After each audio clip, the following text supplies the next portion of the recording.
우린 지금 사순절을 지나고 있습니다. 사순절은 교회 여러 절기 가운데 하나인데요.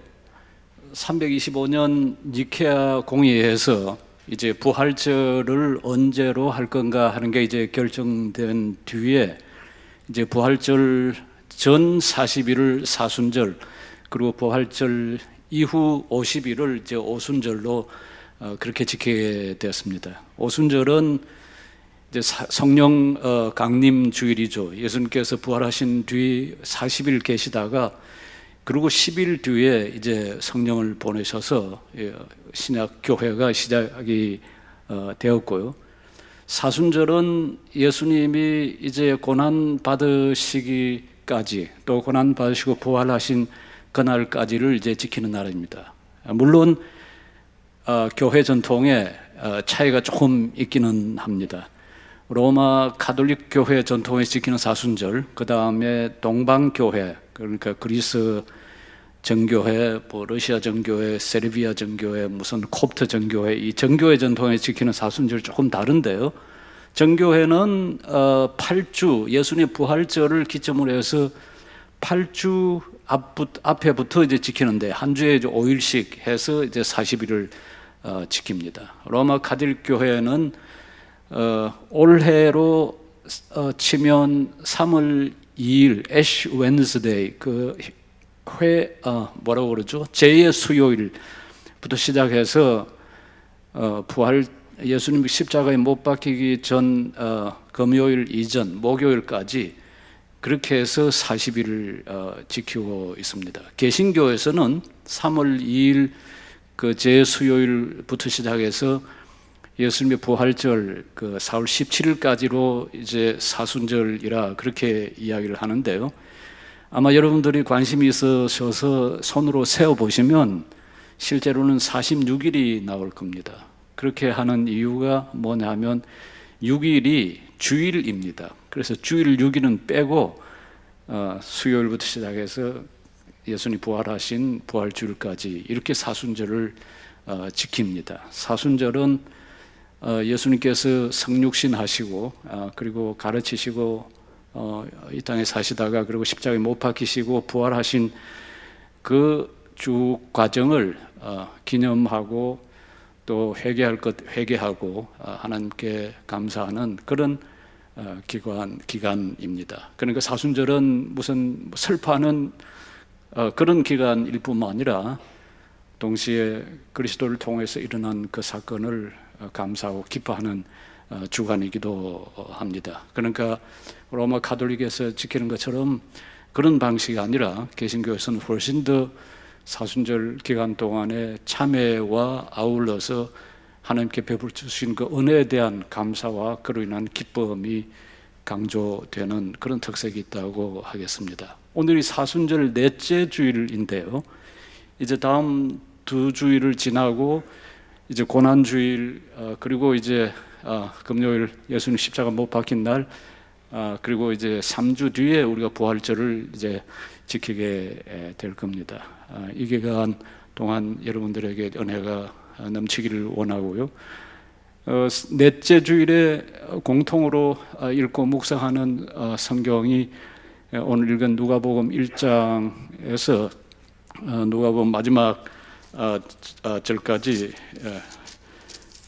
그러니까 누가복음 15장 1절에서 누가복음 15장 32절까지가 공통으로 묵상하는 성경 부분입니다. 여러분 너무 잘 아시는 성경인데요. 너무나 잘 아는 비유가 여기에 나타나 있습니다. 탕자 비유 모르는 분 없지 않습니까?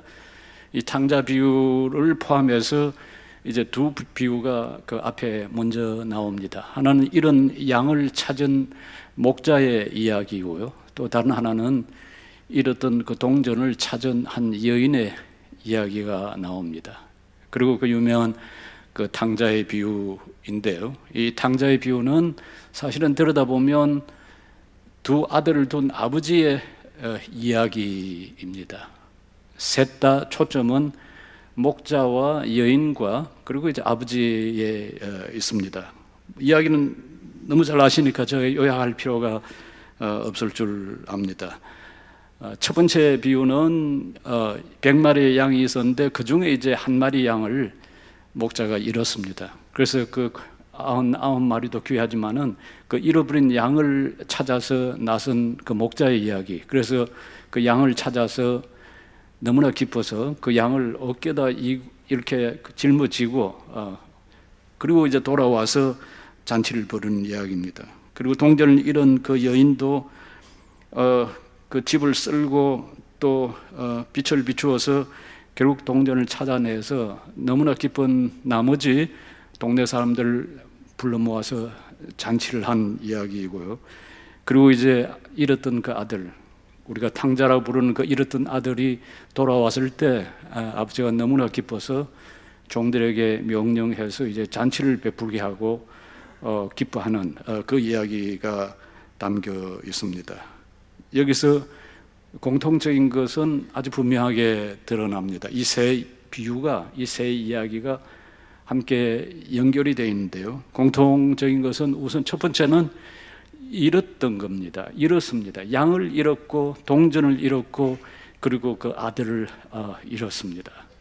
두 번째는 그 잃었던 것을 이제 찾았습니다. 이런 그 양을 찾았고 그리고 이런 동전을 찾았고 그리고 잃었던 그 아들이 되돌아와서 그 아들을 찾았습니다. 그 아버지 말로는 어떻게 표현하죠? 거기 보시면 24절, 15장 24절에 보면 이 내 아들은 죽었다가 다시 살아났으며 내가 잃었다가 다시 얻었노라. 잃었다가 다시 얻은 아들, 그거에 대한 이제 그 기쁨이 포함이 되어 있죠.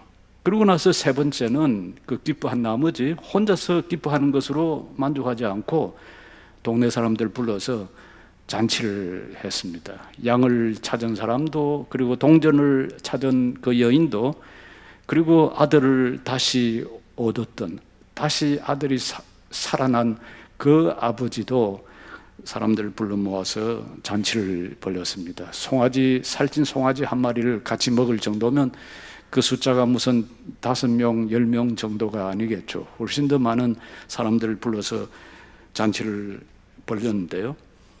이 세 이야기에서 우리가 볼 수 있는 것은 단지 목자와 그리고 여인과 그 아버지에 대한 이야기에 그치지 않고 하나님 아버지가 어떤 분이신지를, 하나님 아버지가 무엇을 하시는 분인지를, 특별히 예수 그리스도를 통해서 하나님께서 무슨 일을 이루시는지를 이 비유를 통해서 예수님이 스스로 드러내 밝혀주는 겁니다. 그 일이라는 것은 잃어버린 자를 찾아오시고 그래서 찾아셔서 이제는 기뻐하시고 잔치를 베푸시는 그 하나님의 즐거움, 하나님 기쁨을 이야기를 하고 있습니다. 그 15장 7절 보시면 내가 너희에게 이르노니 이와 같이 죄인 한 사람이 회개하면 하늘에서는 회개할 것이 없는 의인 99으로 말미암아 기뻐하는 것보다 더하리라. 그리고 조금 밑에 내려가서 10절에 보면 내가 너희에게 이르노니 이와 같이 죄인 한 사람이 회개하면 하나님의 사자들 앞에 기쁨이 되느니라. 죄인의 되돌아옴, 죄인을 하나님께서 부르셔서 회복시켜 주시고 하나님의 자녀로 삼는 이야기가 이 누가복음 15장 예수님의 비유에 드러나 있습니다. 그것이 우리가 이 본문을 통해서 오늘 배울 수 있는 첫 번째 사항입니다. 이로부터 우리가 스스로 질문을 던져볼 수 있는데요. 나는 지금 어느 자리에 있는가? 나는 잃어버린 사람인가? 아니면 처음부터 의인인가? 즉 7절에서 보는 것처럼 의인 99, 그러니까 회개할 것 없는 의인 99, 전혀 하나님을 필요로 하지 않는 내 자신으로 자족하는, 내 자신으로 만족하는 그 99보다 오히려 하나님께서는 죄인 하나가 하나님께로 오는 것을 훨씬 더 즐거워하고 기뻐하신다. 그 내용에 나도 포함이 되는지 아니면 나는 상관없는지를 스스로 물어볼 수가 있을 겁니다. 그런데 이 이야기를 하게 되는 배경이 있습니다. 왜 예수님이 이 비유 셋을 가지고 이야기를 했을까 생각해 보면 누가복음 15장 1절 2절에 그 답이 나와 있습니다. 모든 세리와 죄인들이 말씀을 들으러 가까이 나오니 바리새인과 서기관들이 수근거려 이르되 이 사람이 죄인을 영접하고 음식을 같이 먹는다 하더라. 여기에 독특하게 드러나는 사항이 뭘까요? 예수님이 누구하고 가까이 했다고 여러분들 알고 계십니까? 예수님은 그 당시 사회로 봐서 중심 인물들, 주류 인물들과 그렇게 가까이 한 인물이 아닙니다. 오히려 예수님이 살고 있던 그 당시 사회에서 주변부로 밀려난 사람들, 히브리 말로 암하에레츠라고 부르는 사람들, 땅의 백성들, 민중들, 주류에서 밀려난 그 사람들, 여기서 특별히 두 부류를 지목하고 있는데요. 그게 세리와 죄인들이란 말입니다. 세리는 같은 유대인이면서도 로마 제국에 부역하는 사람들입니다. 자기 같은 동족들에게서 세금을 착취해가는 그 사람들, 당연히 그러니까 그 유대인들로부터는 배척을 받는 사람들이죠. 그리고 죄인들, 이 죄인들 가운데 속한 사람이 창녀들입니다. 자기 몸을 파는 여인들. 이제 이런 사람들을 예수님께서 단순히 가까이 하실 뿐만 아니라 그들을 단순히 영접하고 이렇게 받아주실 뿐만 아니라 거기 말씀을 보면 음식을 같이 먹는지라. 음식을 같이 먹는지라. 음식을 같이 먹는 거, 이게 영어로는 communion입니다. 뮤니스, 빵을 함께 나눈다. 그러니까 그들과 함께 벗삼아서 친구하고 밥 먹고 하는 걸 보고 바리새인들이나 서기관들이 도무지 견딜 수가 없었습니다. 예수님을 그러니까 그 사람들이 뭐라고 불렀습니까? 누가복음 5장에 가서 보면 먹기를 탐하고 포도주를 즐기는 사람이라. 먹고 마시고 그 죄인들과 앉아서 담소하고 그들과 친구하고 그런 모습을 본 거죠. 그러니까 예수님을 일컬어서 죄인들의 친구라, 죄인들의 벗이 된 사람이라. 아마 오늘 우리 교인들, 우리 크리스찬들의 입장에서 보더라도 예수님을 견뎌내기가 힘들 겁니다. 예수님 어떻게 그런 사람들하고 어울리세요? 좀 지체가 높고 사회적으로 좀 인정받고 뭐 좀 지식도 있고 권력도 있고 돈도 있고 그리고 좀 고상하게 살아가는 사람들과 가까이 지내셔야지 그 어떻게 형편없는 사람들하고 예수님이 가까이 하십니까? 라고 아마 질문을 할 겁니다. 더구나 문제 삼는 그 수군거린 사람들이 여기에 보면 바리새인과 서기관이라 그렇게 표현이 되어 있습니다. 서기관은 당연히 토라 그 율법을 그걸 복사하고 필사하고 그리고 그것을 설명하고 가르치는 사람들입니다. 바리새인들, 바리새인 우리가 성경을 보면 특별히 복음서에 보면 굉장히 부정적으로 바리새인들이 그려져 있는데요. 왜냐하면 예수님이 그 사람들을 향해서 욕을 하잖아요. 어떤 욕설입니까? 이 독사의 자식들아, 해칠한 무름, 그런 방식으로 이야기를 하기 때문에 굉장히 나쁜 사람인가 보다 그렇게 생각할 수 있는데 사실은 그렇게 나쁜 사람들은 아닙니다. 그 사회, 그 당시로서는 그 사회의 상류층에 속한 사람들이고요. 그리고 하나님 말씀대로 그것을 아주 제대로 지켜 살려고 애쓰던 굉장히 종교적인 열심이 많은 사람들이었습니다. 아마 오늘 그 기준으로 보더라도 도무지 따라갈 수 없을 정도로 철저하게 경건하게 살아가던 그런 사람들이 바리새인들입니다. 이 바리새인들이 형성된 것은 이스라엘 백성들이 587년 BC 587년에 이제 바벨론 침공을 받아서 이제 포로로 끌려갔지 않습니까? 그러면서 성전이 이제 파괴되었습니다. 그러다가 이제 페르시아의 그 고레스 왕이 이제 일어나면서 이스라엘 백성들을 다시 본국으로 돌려보내죠. 그래서 돌아와서 성전을 다시 재건하고 에스라와 같은 그런 서기관들을 통해서 다시 이제 하나님의 율법을 발견하고 가르치기 시작했습니다. 그러면서 형성된 그룹이, 민간인 그룹이 이 바리새인들입니다. 그러니까 나름 하나님의 말씀대로 제대로 살려고 했던 사람들입니다. 근데 그 사람들의 눈으로 보니까 예수님이 하는 짓이 형편없이 보이는 거죠. 그런데 예수님이 이 비유를 통해서 뭐라고 답하십니까? 하나님이 나를 보내신 것은 너희같이 그렇게 거룩하고 경건하고 종교적으로 열심인 대단한 그런 사람들 아니야. 잃어버린 사람들, 죄인들, 그 사람들 내가 구하러 왔다. 그걸 이 비유를 통해서 아주 분명하게 보여주고 있습니다. 여기도 신앙생활 오래 한 분들도 있고 또 신앙생활 한 지가 얼마 안 되는 분들도 있을 텐데, 우리가 예수님 이 말씀 앞에서 우리를 누구로 보는가, 그것을 그래서 스스로 우리가 물어볼 수가 있습니다. 내 스스로 의인으로 보는 그 자리에 내가 지금 앉아 있는가? 아니면 예수 그리스도를 통해서 구원받은 사람, 잃어버린 사람 중에 한 사람이었던 나로 보고, 나를 그렇게 보고 하나님의 은혜가 없으면 한순간도 살아갈 수 없는 사람으로 그렇게 나를 인식하고 있는가? 그것을 한번 오늘 물어보지 않을 수가 없을 것 같습니다.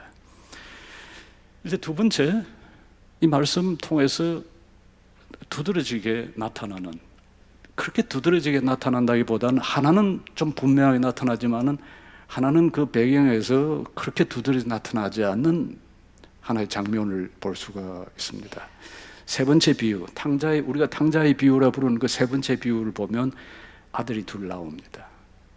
아버지에게는 아들이 둘 있었습니다. 하나는 맏아들, 큰 아들이 있고 그 다음에 작은 아들이 있고, 우리가 잘 아는 대로 작은 아들은 어떻게 했습니까? 아버지가 살아있는데도 불구하고 유산을 물려달라고 그럽니다. 아버지를 완전히 죽은 자 취급하는 거죠.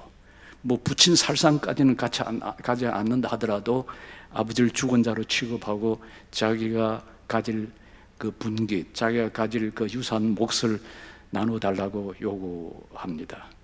그래서 아버지가 나누어 주었습니다. 그랬더니 그것을 이제 챙겨가지고 이제 현금으로 바꾸어서 들고 이제 외국으로, 타국으로 떠나는 거죠. 그러고 나서는 거기 가서 그 재산들을 다 이제 쓰고, 그리고 이제 먹을 것이 없어서 심지어 돼지들 먹는 쥐염나무 열매를 먹고 또 한 노동자로 거기서 일을 한 아들입니다. 그러니까 누가 보더라도 이 아들은 분명히 자기가 스스로 인정한 대로 하늘과 아버지께 죄를 지은 사람입니다. 스스로 죄인이라고 인식한 사람이죠. 그러니까 아들 하나는 죄인입니다. 그런데 다른 아들 하나는 어떻습니까? 다른 아들 하나는 아버지와 함께 그 아버지 집을 떠나지 않고, 그리고 유산으로 물려받은 그것조차 자기 것이라고 주장하지도 않고 아버지와 함께 산 그 큰 아들입니다. 자, 이 두 아들을 보면 한 아들은 우리가 명백하게 죄인이라 부를 수 있는 아들입니다. 그런데 그 아들이 어떻게 됐습니까? 자기가 처한 그 극심한 어려움 가운데 이제 정신이 들었습니다. 성경의 표현 보면 자기 자신으로 돌아왔다. 에이스 헤아우톤 엘톤, 자기 자신에게로 돌아왔다. 그렇게 표현을 합니다. 정신이 번쩍 든 거죠. 내가 지금 뭘 하고 있는가? 내가 지금 어디에 있는가? 아버지를 떠나서 있는 자기의 삶의 상황을 분명하게 인식을 하게 된 겁니다. 그러면서 이제 아버지 집으로 돌아갈 결심을 하죠. 아버지 집에 있는 좋은 것들, 아버지와 함께 누렸던 것들을 기억하고 이제 돌아옵니다. 돌아와서 종의 하나가 아니라 그냥 일용직으로 품삯을 받는 품꾼으로 받아달라고 이야기를 하겠다 생각하고 이제 아버지에게 다가왔죠. 그 아들을 아버지가 보고 그리고 달려가서 안아주고, 그리고 이제 종들에게 시켜서 잔치를 벌이도록 했습니다. 죄인이었다가 아버지와의 관계가 관계가 다시 맺어진, 죄인에서 이제 말하자면 의인으로 회복된 사람입니다. 아버지와의 관계 형성이 된 거죠. 그런데 다른 아들은 어떻습니까? 스스로는 아마 의인이라고 생각을 했을 겁니다. 왜냐하면 아버지를 배반한 적도 없고, 아버지에게 스스로 유산을 물려달라 한 적도 없고, 아버지로부터 작은 아들과 마찬가지로 유산을 물려받았긴 했지만은 그러나 그것을 주장한 적도 없고, 아버지 집에서 지금까지 불평 한마디 없이 열심히 애쓰고 노력했던 아들입니다. 그런데 하루는 논밭에 갔다가 돌아오면서 집에서 이제 음악 소리가 들리는 걸 이제 알게 되죠. 그래서 도대체 무슨 일인가 해서 집으로 들어가지 않고 이제 종을 불러내서 무슨 일이냐고 물었습니다. 그랬더니 작은 아들이 돌아왔고, 그 돌아온 작은 아들을 위해서 아버지가 지금 잔치를 벌여주고 있다, 그렇게 전해 주었죠. 어떻게 했습니까? 그 성경 보면 28절 보시면 그가 노하여 들어가고자 하지 아니하거늘. 그래서 아버지가 나왔습니다. 아버지가 나와서 어떻게 했습니까? 그 나온 아버지에게 내가 여러 해 아버지를 섬겨 명을 어김이 없거늘 내게는 염소 새끼라도 주어 나와 내 벗으로 즐기게 하신 일이 없더니 아버지의 살림을 창녀들과 함께 삼켜버린 이 아들이 돌아오매 이를 위하여 살찐 송아지를 잡으셨나이다. 아버지에게 이제 불평을 털어놓죠. 아버지가 불평을 털어놓으면서 아버지에게 이제 아버지가 공정한 분인지 정당한 분인지 그걸 따져서 묻습니다. 아버지가 그 동생에게 한 것이 그게 이 큰아들이 보기에는 부당해 보였습니다. 왜냐하면 동생은 살아있는 아버지가 마치 죽은 것처럼 유산 나눠 달라고 했죠. 그리고 그 돈을 챙겨서 떠났죠. 그것도 더욱이 이방 나라에, 그리고 이방 나라에 나가서 그걸 모두 탕진해 버렸죠. 그렇게 해서 이제 집으로 돌아왔습니다. 그러면 당연히 중동에서, 특별히 유대에서 하던 그 풍습을 아버지가 지켰어야 됐습니다. 아들의 눈으로 보더라도. 작은 아들도 그런 기대를 가지고 왔을 겁니다. 그 풍습에는 뭐냐 하면 이제 재산을 가지고 외국에, 그것도 이방 나라에 가서 탕진하고 왔을 때는 자기가 옛날 살던 공동체 그대로 곧장 들어갈 수가 없습니다. 그 동네 어른들이 나와서 이제 질그릇을 그 아이에게 던져서 깨트립니다. 깨트린다는 것은 곧장 네가 우리 공동체의 일원으로 편입될 수가 없으니 네가 탕진한 그 재산을 회복할 때까지, 그 빚을 갚을 때까지 너는 비록 우리 가운데 있더라도 외인으로, 이방인으로 취급받아야 한다. 그걸 이제 커자자라고 부릅니다. 그 이제 유대 풍습으로는 베일리라는 학자가 거기에 대해서 굉장히 자세한 연구를 했는데요. 그러니까 큰아들이 보기에 아버지가 부당해 한 것은 자기 자신에게 부당해 한 것뿐만 아니라 그 동생에게도 부당하게 행했다라고 생각하는 거죠. 당연히 쫓아내고 당연히 이제 빚을 다 갚을 때까지 자기 집에 들이질 않고 그렇게 해야 하는데, 들였을 뿐만 아니라 심지어 잔치조차 베풀어 주니까 도무지 그럴 수가 없다 생각한 죠. 그런데 자기 자신은 그렇게 아버지에게 충성하고 효도하고 한 번도 거역한 적 없이, 여기 보면 아버지를 섬겨 명을 어김이 없거늘 어떻게 나에게는 염소 새끼 하나도 주지 않으셨지 않냐고 그렇게 이야기를 하죠. 살찐 동생을 위해서는 살찐 송아지를 잡아서 잔치를 벌여주는데 저에게는 송아지보다 훨씬 조그만한 그 염소 새끼 한 마리 준 적이 아버지가 없지 않냐고 그렇게 지금 불만을 털어놓는 거죠. 어떻습니까? 분명히 작은 아들, 우리가 탕자로 부르는 그 작은 아들은 죄인입니다. 그런데 그 죄인을 아버지가 아들로 회복시켜 주셨습니다. 맞았을 뿐만 아니라 손에 금 가락지를 끼워주고 예복을 입히고 그리고 집에 와서 잔치를 베풀어 주어서 회복해 주셨죠. 잃었던 아이를 다시 얻었습니다. 죽었으나 이제 다시 살았다고 이야기를 한 거죠. 그런데 큰아들은 어떻습니까? 큰아들은 아버지 집을 떠난 적은 없습니다. 아버지가 나눠준 재산도 그것도 그대로 스스로 재산권을 주장한 적도 없습니다. 그런데 자기 아버지를 위해서 산 삶을 보면 여러 해 아버지를 섬겨 완전히 종으로 사는 삶을 살았습니다. 아들이기 때문에 사실은 이 아버지가 보면 그렇게 가난한 사람이 아니라는 건 금방 알 수가 있습니다.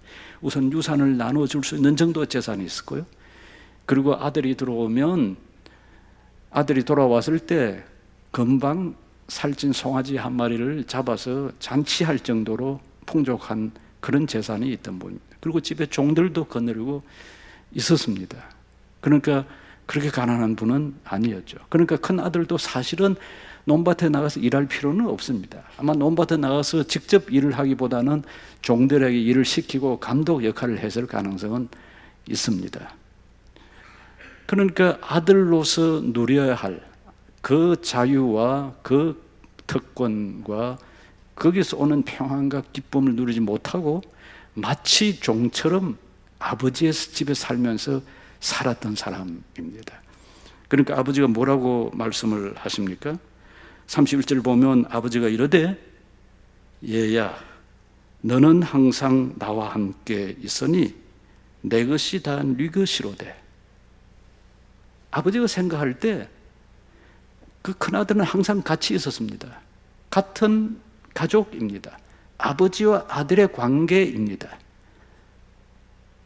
그런데 스스로는 아버지와 아들의 관계라기보다는 주인과 노예의 관계로 스스로 자기 자리를 설정했던 겁니다. 하나님께서 우리를 주님의 백성의 한 사람으로 이렇게 교회에 부르시고 하나님의 성도로 만들어 주신 것은 하나님 아버지의 아들과 딸로 살아라라고 그렇게 우리를 불러주신 겁니다. 우리는 종이 아닙니다. 더 이상 종이 아니라 하나님의 아들이고 하나님의 백성이고 하나님의 딸입니다. 그러면 당연히 하나님의 백성에게 하나님의 자녀에게 주는 그 자유를 누려야 합니다. 물론 그 자유라는 것은 마치 물고기가 생각하기에 나는 바깥에 나가면 훨씬 더 자유로울 것 같아. 나는 저 공중에 나는 새처럼 저렇게 되면 자유로울 것 같아. 그런 자유가 아니라 물고기가 물 속에 있을 때 마음대로 헤엄칠 수 있고 마음대로 삶을 누릴 수 있는 것처럼 그렇게 누릴 수 있는 자유입니다. 그 이전에 먼저 한번 생각을 해보시죠. 뭐가 죄일까요? 무엇이 아들을 죄인으로 만들었을까요? 무엇이 그 둘째 아들을 죄인, 스스로 죄인, 내가 죄를 지었습니다 라고 한 걸까요? 많은 게 있었죠. 아까 이야기했던 대로 아버지가 살아있는데도 마치 죽은 것 취급을 했습니다. 그리고 그 아버지의 재산을 모두 다 처분해가지고 현금화해가지고 외국으로 나갔습니다. 외국에 나가서도 그걸 무슨 투자하거나 그런 방식으로 해서 건강하게 살기보다는 모두 탕진했습니다. 그것도 유대인들이면 기피할 돼지를 치는 일, 그 일들을 하지 않았을 텐데 이 사람은 돼지 치는 일까지 거기까지 했습니다. 그러니까 어떤 걸 보더라도 다 죄인이라고 하는 이름을 붙일 수 있는 그런 행위입니다. 그런데 그 이전에 더 중요한 것은 재산 문제가 아니라 무슨 이 한 일, 돼지를 치는 그 일이 아니라 아버지와의 관계의 단절입니다. 다르게 표현하면 하나님과의 관계 단절이 하나님 없이 사는 것이, 하나님과 무관하게 사는 것이 곧 그것이 죄입니다. 우리가 창세기 3장에 나오는 아담과 하와 이야기 잘 알고 있습니다. 하루는 뱀이 이제 하와에게 찾아와서 뭐라고 이야기합니까? 하나님이 무슨 이야기를 했냐?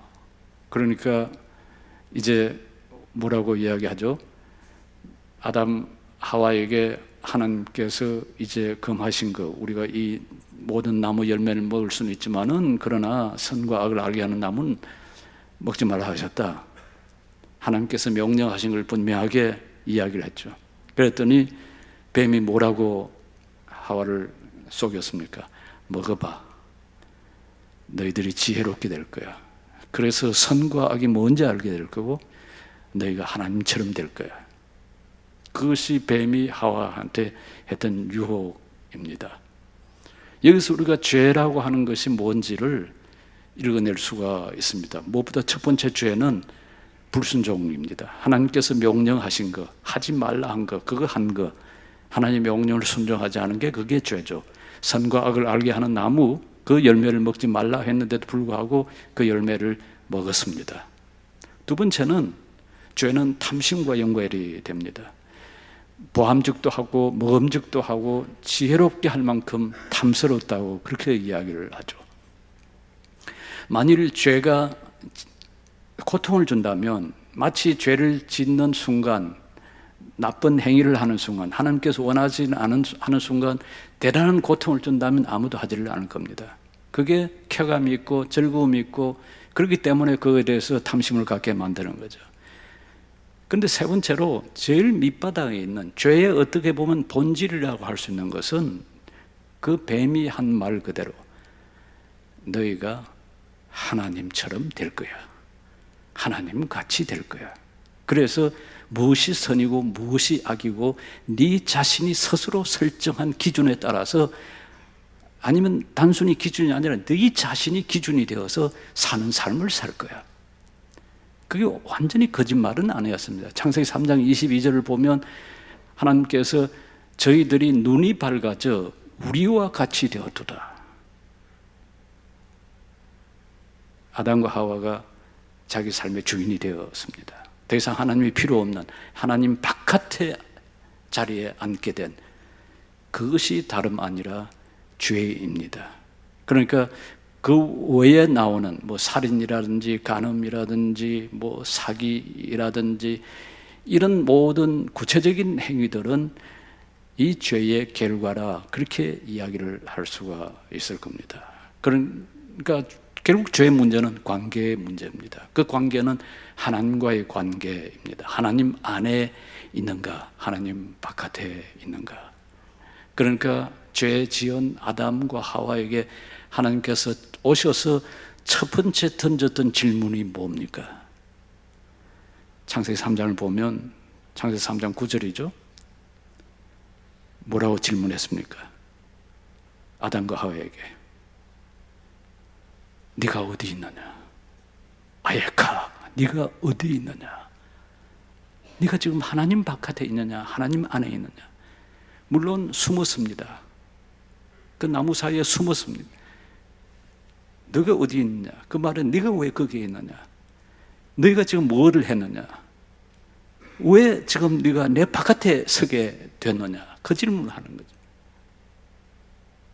지금 하나님 바깥에 선 이 두 아들의 경우를 보면 누가 지금 아버지 바깥에 서게 됐습니까? 누가 하나님 바깥에 서게 됐습니까? 작은 아들, 탕자, 분명하게 하나님 바깥에 섰습니다. 그러나 이제 돌아왔습니다. 아버지 집에 돌아와서 이제 아버지와 같이 먹고 같이 마시고 같이 아버지와 아들의 관계를 이루게 되었습니다. 죽었으나 살았다라고 이야기를 하죠. 그런데 이 큰아들은 어떻습니까? 아버지의 집에 늘 있었습니다. 그 성경 말씀 보십시오. 31절. 너는 항상 나와 함께 있었으며. 집 떠난 아들은 아버지의 가슴 속에 있었습니다. 그러나 몸은 떠나 있었습니다. 아버지가 그 아들을 잊을 수가 없었습니다. 그렇지만 그 아들은 떠나 있었습니다. 이제 다시 돌아와 아버지의 가슴 속뿐만 아니라 이제 같은 집에 있게 되었습니다. 그런데 이 큰아들은 어떻습니까? 아버지 집에 있다고 하지만은 살상은 아버지 집에 있질 않았습니다. 아버지를 떠나 있었습니다.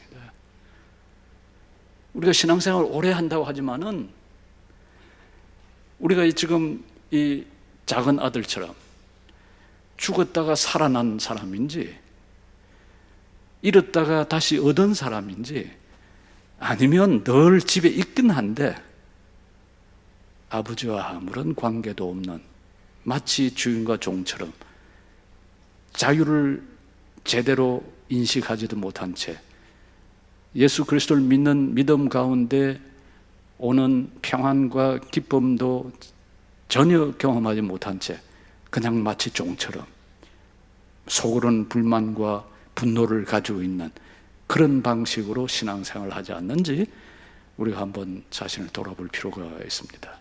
아버지가 어떻게 합니까? 나와서 그 아들 보고 네 동생은 죽었다가 살아났으며, 그런데 그 이전에 보이면 31절에 아버지가 이르되 얘야 여러분 너는 나와 함께 있었니? 얘야 아들아 라고 붙이지도 않았어요. 여기 얘야 아마 영어로 표현하면 Oh my dear son 뭐 그 정도 되겠죠. 내 사랑하는 아들아. 여기 히랍 말로 테크논이란 말인데요, 이 테크논이란 말을 쓴 다른 구절을 보면 마리아가, 예수님의 어머니 마리아가 예수님을 부를 때 얘야 테크논, 어머니가 부르는, 그러니까 아버지가 쓰는 말 얘기보다는 어머니가 애한테 부르는 가장 부드러운 방식으로 부르는 호칭. 예수님 12살 때 성전에 올라갔을 때 그때 잃어버린 적이 있잖아요. 그래서 요셉과 마리아가 찾아다니다가 어떻게 예수님을 발견했는데, 그 어머니가 얘야 네가 어떻게 이럴 수가 있었냐라고 이제 질문을 할 때 그때 얘야 테크논.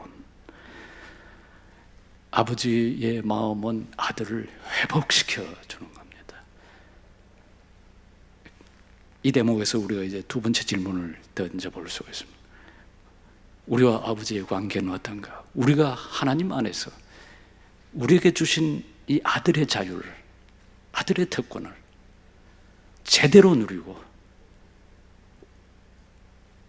종이 아니라 자유인으로 섬기는 삶을 우리가 살 준비가 되어 있는가? 그렇게 하는가? 예수 그리스도 안에서 누구와도 누구에게도 양보할 수 없는 그 엄청난 자유를 우리가 누리고 있는가? 만일 그 자유를 누린다면 이 세상에 어떤 것도, 그게 지식이든 권력이든 돈이든 무슨 사회적 네트워크든 그걸 다 상대화할 수가 있을 겁니다. 왜냐하면 하나님을 얻은, 예수 그리스도를 통해서 하나님을 얻은 사람은 천하를 얻는 것보다 더 큰 선물을 얻었기 때문입니다. 이제 세 번째, 좀 더 간단히 제가 줄이게 되는데요, 세 번째 우리가 이 말씀을 읽으면서 생각해 볼 것은 하나님의 마음입니다. 이 속에 하나님의 마음이 어떠한지 너무나 잘 드러나 있다고 생각합니다. 아마 하나님의 마음이 이렇게 적나라하게 드러난 것은 아마 이 누가복음 15장이 아닐까 싶은 생각입니다. 그 하나님의 마음이 어떤 마음일까요? 20절 말씀 보십시오. 이에 일어나 아버지께로 돌아가니라. 아직도 거리가 먼데 아버지가 그를 보고 천히 여겨 달려가 목을 안고 입을 맞추니. 사실은 건동아시아, 그 중동에서 볼 수가 없는, 해서는 안 될, 아마 우리 한국 유교적 전통에서 보더라도 도무지 아버지는 해서는 안 될 짓을 하고 있습니다. 아까 이야기한 대로 그 크자자라고 하는 그 풍습에 따르면 동네 어른들이 나가서 그 아들에게 들어오는 그 아이에게 벌을 주는 겁니다. 아버지가 뛰어나가지도 않아요. 그러고 나서 나중에 이제 관계 회복이 나중에 가서야 이제 될 수가 있는데, 이 아버지는 얼마나 아들을 기다렸으면 저 멀리서 나타난 아들을 보고 금방 알아채고 아무런 준비도 없이 그냥 뛰어갑니다.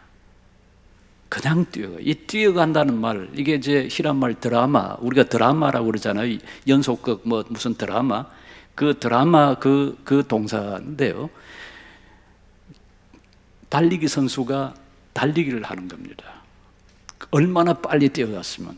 그러니까 채통이고 뭐고 아무것도 없이 아들이 나타나는 거 보고 달려가요. 무엇이 그렇게 달려가게 만들었을까요? 보고 척은히 여겨. 보고 척은히 여겨입니다. 히라말로 이게 이데인 에스플랑크니스테란 말인데요. 여기 척은히 여겨 에스플랑크니스테의 그 뿌리 말이 스플랑크나입니다. 스플랑크나라는 건 내장, 간장, 심장, 그렇게 번역될 수 있는 말입니다. 도무지 애간장이 탔어요. 도무지 견딜 수가 없어서 그 불쌍히 여긴 마음이 너무나 크기 때문에 도무지 견딜 수가 없었다. 이 말을 바울 사도는 빌레몬서에서 3번이나 쓰고 있습니다. 빌레몬서가 얼마나 짧은 성경입니까? 그 한 절밖에 안 되는 성경이에요. 거기서 3번이나 쓰고 있어요. 그 중에 이제 한 구절이 그는 나의 심장이라, 우리말로 심복이라고 되어 있는데요. 그는 나의 심장이라. 누구를요? 오네시모를 이제 감옥에서 만난 오네시모를 빌레몬 주인에게 돌려보내면서, 아마 도망쳐 나온 종이었겠죠. 돌려보내면서 이를 종으로 뿐만 아니라 종 이상으로 그리스도 안에서 형제로 받아주라. 그렇게 바울이 부탁한 편지입니다. 그러면서 그 오네시모를 바울이 나의 심장이라, 지극히 내가 온 가슴으로 사랑하는 사람이라 하는 표현을 쓴 말이 그게 스플랑크나라고 하는 말입니다. 그런데 그 스플랑크나라는 말요, 그게 다시 나타나는 게 우리가 지금 누가복음 15장을 펼치고 있는데요. 누가복음 10장을 여러분 가 보십시오. 거기 보면 우리가 잘 아는 사마리아인 비유가 나옵니다. 30절 이하에 보면 어떤 사람이 강도를 만나 쓰러져 있었습니다. 그런데 그 강도 만난 사람을 보고 3사람이 지나갑니다. 제사장, 레위인, 그리고 사마리아인. 그 31절 보시면 마침 한 제사장이 그 길로 내려가다가 그를 보고 그 다음 뭐 했습니까? 피하여 지나가고. 두 번째 레위인은 어떻게 했죠? 33절 32절 그를 보고 피하여 지나가고. 보고 보았습니다. 사마리아인 보고 다 보았어요. 그런데 다른 사람들은 피하여 지나가고. 이때 피하여 지나가고, 히라말로 안티 파 엘톤이라는 말인데요. 엘톤은 갔다, 파르 그 곁으로, 안티 완전히 등을 돌려서. 그러니까 그게 이제 사마리아인을 다루. 사마리아인은 보고 불쌍하게 가까이 가서 그쪽으로 향해서 가는 거예요. 그 강도 만난 사람 쪽으로 향해서 가는데 이 사람들은 반대쪽으로 갔어요. 근데 그 차이를 만드는 것이, 제사장과 레위인과 사마리아인 차이를 만드는 것이 34절 보시면 어떤 사마리아 사람은 여행하는 중 거기 이르러 그를 보고 이돈 불쌍히 여겨. 에스플랑크니스테 불쌍히 여겨. 그런데 같은 표현이 다시 3장 앞으로 누가복음 7장으로 여러분 가 보시죠. 7장에 가 보시면 나인성 과부 이야기가 나옵니다. 이것도 우리가 잘 아는 성경이지 않습니까? 예수님께서 나인성을 가 있을 때 은한 청년을 메고 나오는 것을 보게 됩니다. 그런데 그 어머니는 과부였습니다. 그 아들 독자고요. 그래서 13절에 보면 7장 13절 주께서 과부를 뭐라고 했습니까? 보시고 불쌍히 여기사. 똑같은 말입니다. 불쌍히 여기사 울지 말라 하시고, 그리고 관에 손을 대시면서 그 청년에게 이르기를 청년아 내가 네게 말하니 일어나라. 그렇게 그 청년을 살려주실 때 예수님의 마음이 이렇게 불쌍히 보시고 불쌍히 여기시고라고 한 말로 표현이 되어 있습니다. 불쌍히 여기시는 마음, 이것이 하나님의 가슴, 하나님의 마음입니다. 우리가 이 구절을 생각할 때 같이 떠오르는 이야기는 요나 이야기입니다. 요나가 니느웨 성에 가서 40일 후에 하나님께서 그 죄가 가득한 그 도시 니느웨를 심판하시겠다라고 하셨다고 증거하라고, 그걸 전하라고 이제 요나에게 명령을 했습니다. 그런데 요나는 그 명령을 듣지 않고 오히려 반대 방향 다시스로 가는 배를 탔죠. 요나가 왜 그랬을까요? 그 니느웨 성 아수리아 수도입니다. 그 당시 아수리아는 이집트와 더불어서 이스라엘에게, 그 유대 백성들에게는 원수 중의 원수였습니다. 그 강대국 사이에 이 조그마한 나라를 끼워가지고 보통 고생을 한 게 아니죠. 그런데 그 도시가 망한다니까 속으로는 얼마나 기뻐했겠어요. 아, 하나님의 백성인 우리 이스라엘 하나님이, 우리 이스라엘의 하나님이 우리의 적인 그 아수르를, 그 가장 큰 도시 니느웨를 치시는구나. 오히려 그 사람들이 심판받는 걸 더 기뻐하고 오히려 그걸 기대하고 도망간 거죠. 그런데 하나님은 결국은 이제 여러분들 요나 이야기 잘 아시잖아요. 이제 결국은 이제 니느웨 성으로 가지 않을 수 없게 만듭니다. 거기 가서 니느웨 성에서 외칩니다. 그런데 놀랍게도 어떻게 했습니까? 왕에서부터 시작해서 고관대작 니느웨 그 도시 사람들이 하나님께 회개를 했습니다. 하나님께 회개했으니까 심판하실 이유가 사라져 버렸잖아요. 사장에 가서 보면 하나님과 요나의 격돌 현장이 나타납니다. 요나가 엄청 화가 났습니다. 뭐라고 합니까? 하나님, 내 이럴 줄 알았습니다. 아니, 그래서 제가 도망갔잖아요. 왜냐하면 두 가지 중에 하나예요.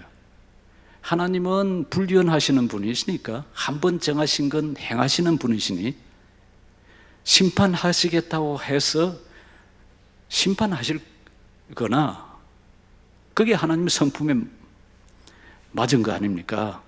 라고 하는 게 하나 있고요.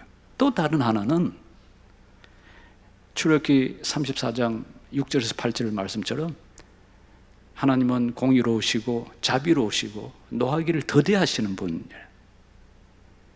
그러시기 때문에 혹시 니느웨 사람 한 명이라도 아니면 두 명이라도 회개하면 틀림없이 하나님 벌 안 하실 텐데, 아니 내가 뭐 때문에 죽을 고생을 해야 되는가?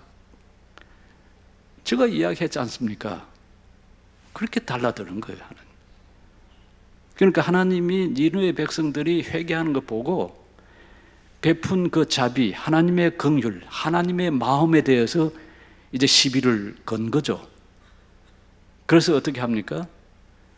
박능쿨을 하나님께서 자라게 하셔가지고 그늘을 처음에 요한한테 제공을 했습니다. 그런데 이제 벌레 먹게 하고 해서 결국 그 박능쿨이 어떻게 됩니까? 죽어버렸죠. 요나가 또 화가 났습니다. 하나님께 또 대들죠. 왜 그러냐고. 요나 4장 마지막 한번 여러분 가서 보시죠. 1291페이지인데요. 제가 가진 성경은 여호와께서 이르시되, 9절부터 하나님이 요나에게 이르시되 네가 이 박능쿨로 말미암아 성내는 것이 그렇게 화를 내는 게 어찌 옳으냐 하시니, 그가 대답하되 내가 성내어 죽기까지 할지라도 옳으니이다. 내가 옳습니다, 하나님. 내가 맞지 않습니까? 내가 전한다 하더라도 하나님께서는 불변하신 분이니까 심판을 하시거나, 아니면 하나님께서 너무나 자비로우신 분이라서 그냥 봐줄 텐데, 뭐라고 제가 그 고생 해야 됩니까? 저 도망간 것 붙잡아가지고 다시 돌려줘, 이렇게 해가지고 그 사람들 보십시오, 회개했잖아요. 그러면 제가 사실 만에 망한다고 한 이야기가 거짓말이 되고, 그렇게 되면 결국 내가 전한 하나님도 거짓 하나님처럼 되는 거 아닙니까? 그러니까 제가 옳죠, 제가 뭐 잘못했습니까? 라고 하나님한테 연화가 되어야 됩니다. 10절 말씀 보십시오. 여호와께서 이르시되 내가 수고도 아니하였고 재배도 아니하였고 하룻밤에 났다가 하룻밤에 말라버린 이 박능쿨을 아꼈거늘. 그러니까 박능쿨 하나, 그것 때문에 화를 내는 너 잘 생각해봐. 11절 하물며 이 큰 성읍 니느웨에는 좌우를 분별하지 못하는 자가 12만 명이요. 이것에 대한 여러 해석들이 있습니다만은, 가령 칼빈 같은 경우는 이걸 아주 분명하게 유아들, 말을 하지 못하는 그 인펜트들, 그 유아들을 이야기하는 거라, 얘들이 뭐 왼쪽 오른쪽 굴리 못하는 그 어린 아이들이 12만 명이라. 그러면 얼마나 됩니까? 60만 내지 한 70만 이상이 되겠죠. 그 당시에 그 근처에서 가장 큰 도시이니까요.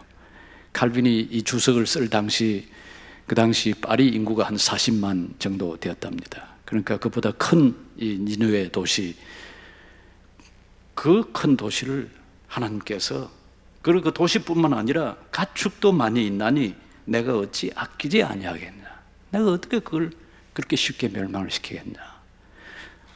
더구나 자기들의 죄악을 스스로 인정하고 스스로 죄를 둘러서고 하나님 앞에 회개하는 그 니느웨 백성들, 그 이방 백성들을 하더라도 모두가 내가 지은 백성들이고 내가 먹여 살리고 내가 입혀주고 다 살게 하는 이 사람들을 어떻게 내가 죽이겠냐. 하나님의 긍휼입니다. 하나님의 자비로우심, 불쌍히 여기시는 마음입니다. 우리가 스스로 세 번째로 제 질문을 해볼 수가 있습니다. 우리가 신앙생활을 하면서, 더구나 예수 그리스도를 믿으면서 이 하나님의 긍휼, 하나님의 자비를 충분하게 누리고 있는가?